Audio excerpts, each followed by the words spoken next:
तथागत गौतम बुद्धांच्या अस्थी ठेवलेल्या आहेत।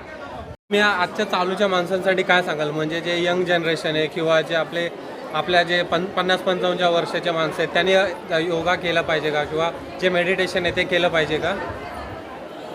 हे मेडिटेशन आपल्या देशामध्ये 2500 वर्षापूर्वी तथागत गौतम बुद्धांनी सुरू केलेलं होतं आणि त्यानंतर ते लोप पावलं गेलं 500 वर्षानंतर।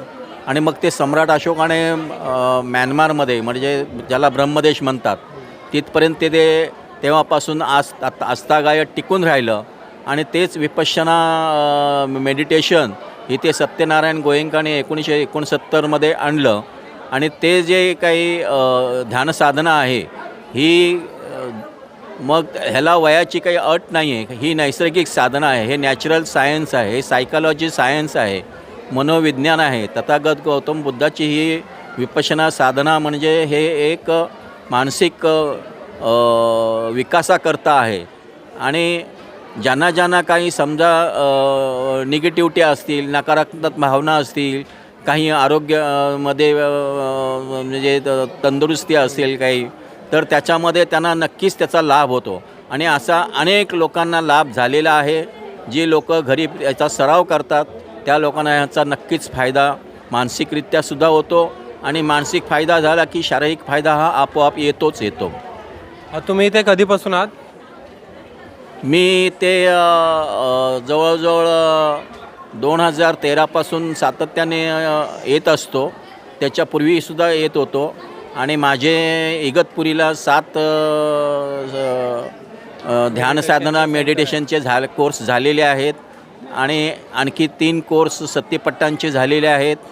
एक वेळेला सेवेलासुद्धा गेलो होतो आणि इथे नेहमी सेवेला पण येतो आणि ध्यानसाधनेला पण मी येतो। अजून तुम्ही स्वतःहून काय सांगाल म्हणजे मेडिटेशनबद्दल? मेडिटेशनबद्दल याचं एवढं वैशिष्ट्य काय? जवळपास तुम्ही बोला हे जगातील सर्वात मोठं सेंटर आहे, बरोबर, मेडिटेशनचं। एवढं मोठं सेंटर कुठेच नाही आहे जगात। अजून याचं वैशिष्ट्य म्हणजे इथे म्हणजे गौतम बुद्धांचं काय रिलेटेड आहे? इथे जे पागोडा जो आहे, या पागोड्याचा जो छत आहे, त्या छतावरती तथागत गौतम बुद्धांच्या अस्थी ठेवलेल्या आहेत। त्या अस्थी सत्यनारायण गोयंकांनी म्यानमारमधून आणलेल्या आहेत। त्यांना त्या दान म्हणून मिळालेले आहेत आणि त्यांचे तिथे त्यांनी स्थापना केलेली आहे। आणि त्या अस्थींच्या खाली बसून जे साधक साधना करतात त्याचा त्या अस्थींचा लहरींचा व्हायब्रेशनचा वाइब्स असतात, त्या नक्कीच त्यांचा उपयोग त्यांना होतो। म्हणजे बाकीच्या ठिकाणी मेडिटेशन करण्यापेक्षा जर तुम्ही इथे येऊन मेडिटेशन केलं तर बाकीच्यापेक्षा नक्कीच तुम्हाला त्याचा जास्त लाभ होणार आहे। हां, म्हणजे त्याचे मानसिक फायदे जास्त मिळणार आहेत। आणि कारण की ते गौतम बुद्धांचे असल्यामुळे त्यात एक वाइब्स जे बोलतो ना एक्स्ट्रा ऑर्डिनरी, त्यासुद्धा आहेत। हो, तो पण मोठा फायदा इथे येऊन लोक त्याचा फायदा घेतात। हीच गोष्ट खूप साऱ्या जणांना माहीत नाही आहे। फक्त एक मोठं मेडिटेशन सेंटर आहे, जास्त जण बसतात, एवढं खूप जणांना माहिती आहे। पण हे नक्की का म्हणजे एवढे येतात किंवा इथे वाइब्स जास्त का आहेत?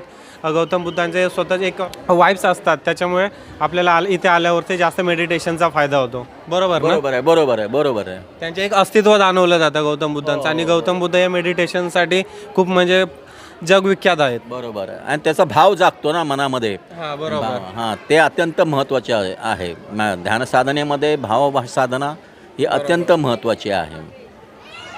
आता आपल्याला समजल्याप्रमाणे त्या झाडाचं काहीतरी वैशिष्ट्य आहे, त्या झाडाविषयी काय सांगाल तुम्ही? हा बोधिवृक्ष आहे, म्हणजे याला पिंपळाचं झाड म्हणतात। आणि हा बोधिवृक्ष इथे जो सत्यनारायण गोयंकाने इथे जो रुजवला, त्याची एक फांदी त्याने श्रीलंकेतून आणली। आणि श्रीलंकेतली फांदी जी आहे ती UPमध्ये बौद्धगया म्हणून आहे, जिथे तथागत गौतम बुद्धांना ज्ञान प्राप्त झालं। ज्या झाडाखाली, ज्या बोधिवृक्षाखाली, ज्या पिंपळाच्या झाडाखाली, त्या झाडाची फांदी सम्राट अशोकाने ती मुलीला दिली। आणि ती फांदी घेऊन सम्राट अशोकाची मुलगी संघमित्रा ही ती फांदी घेऊन तिने ती श्रीलंकेत लावली। आणि श्रीलंकेतली ती सत्यनारायण गोयंकांनी आणून त्यांना दानधर्माने तिथली एक फांदी मिळाली, ती त्यांनी इथे आणून लावलेली आहे। त्या फांदीचं एवढा मोठा वृक्ष तयार झालेला आहे। तर ही फांदी किती वर्षापूर्वी लागलेली आहे? ही जवळजवळ आता 15 वर्ष झाली असतील। म्हणजे एक प्रकारे ज्याच्या खाली गौतम बुद्धांना ज्ञान प्राप्त झालं होतं त्या झाडाचे एक संतान प्रकारे झालं आहे. बरोबर बरोबर आहे, एकदम बरोबर. आणि त्याचा लाभ इथे येणाऱ्या प्रत्येक पर्यटकाला आणि साधकाला मिळावा ह्या हेतूनेच गोयंका गुरुजींनी ते तिथे त्या फांदीचं वृक्षारोपण केलेलं आहे. ठीक आहे, थँक्यू सर, तुम्ही आम्हाला एवढा तुमचा अमूल्य वेळ दिला. धन्यवाद.